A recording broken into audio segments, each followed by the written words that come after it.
25 years ago, we started We Charity as teenagers because we believe that young people have much to offer through service. And we still hold this belief.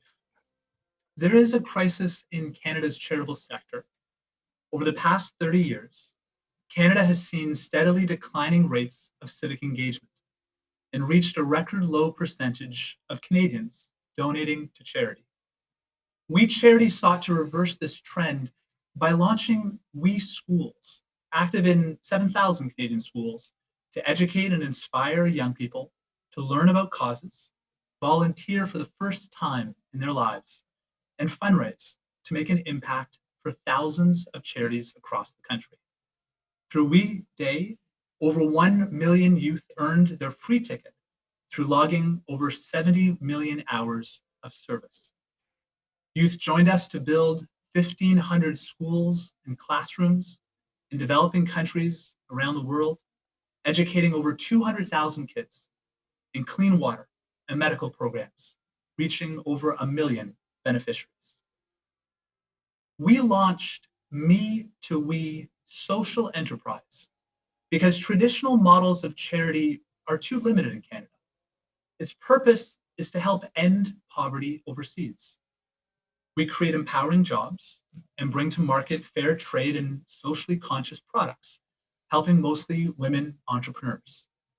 Although its purpose was never simply profit, since its founding in 2008, 100% of profits from Me to We social enterprise have been donated to We Charity or reinvested to grow the social mission. Every single penny. This model is called a social enterprise and is common in Europe, but in Canada, the Canadian Revenue Agency limits a charity's ability to operate a business model as a solution to solving social problems. In 2019, the Senate of Canada released a report which recommended that the government recognize and reconsider those restrictions for charitable and nonprofit organizations. We strongly support that recommendation. With such change, we would have simply started Me to We social enterprise as a charity. We acknowledge that over 25 years, our organizational structure has grown overly complex. Our model is different, sometimes misunderstood, and yes, far from perfect. But our purpose has always been social innovation to better Canada and the world. We Charity is a non-partisan organization. We have worked with federal and provincial governments of every party across Canada. We have welcomed politicians of all stripes to the We Day stage, including Conservative MP Mike Lake and then NDP Premier Rachel Notley. We're grateful to the previous government that Lorraine Harper hosted the We Day actor reception at 24 Sussex. Over the years, thousands of stories have been shared on the We Day stage. We invite individuals to speak who can inspire youth to volunteer and serve, which is what our mission is all about. We Charity agreed to implement the Canada Student Service Grant, not to be helped by government, but to help government and to help young people across Canada. This program was developed in the midst of a global pandemic when governments and the private sector were scrambling. Some have suggested that We Charity was in dire financial straits prior to the CSSG and that somehow motivated our actions.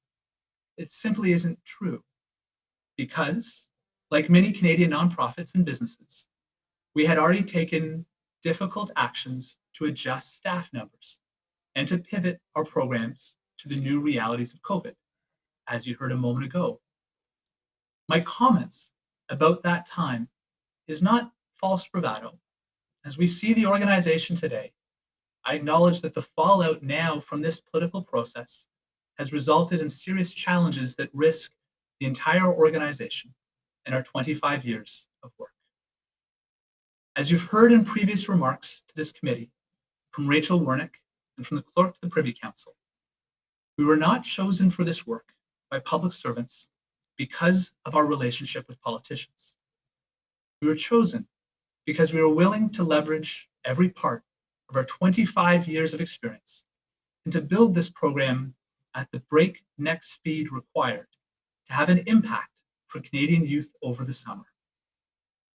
We Charity had experience in this area. We had previously built 2 large-scale youth service programs. When Ontario introduced the mandatory 40 hours of community service, we developed a program for many school boards across the province.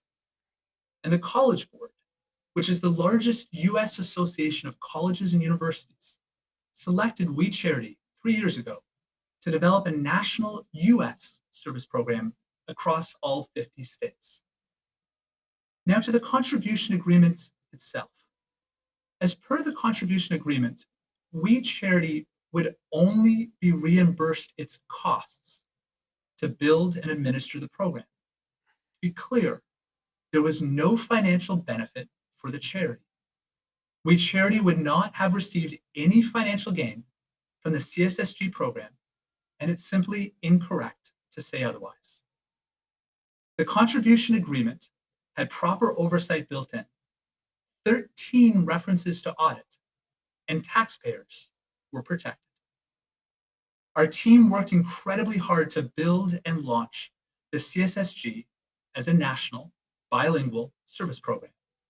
The results were evident within the first week.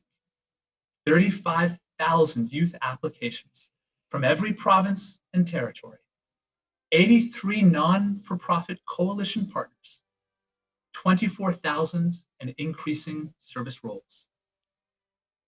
But the program quickly got pulled into politics. We handed the built system, technology, even the call center, to the public service, hoping to save the program. We declined any reimbursement for our costs. We thought that our actions would enable the program's long-term survival, and we are deeply saddened that it did not. We also regret that the fallout has created hardship for our staff, our partners, and the communities that we serve. When Employment and Social Development Canada asked us to administer the Canada Student Service Grant, we regret that we didn't recognize how this decision would be perceived. We would never have picked up the phone when the civil service called, asking us to help young Canadians get through the pandemic if we had known the consequences. The young people would not get the help they need now, and the 25 years of We Charity's programs helping millions of youth would be in jeopardy. We are most sorry for the students of Canada.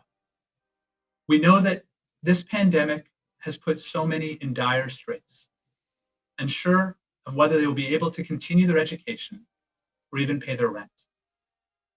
This committee heard yesterday about MPs' offices being flooded with emails and calls from students desperate for help.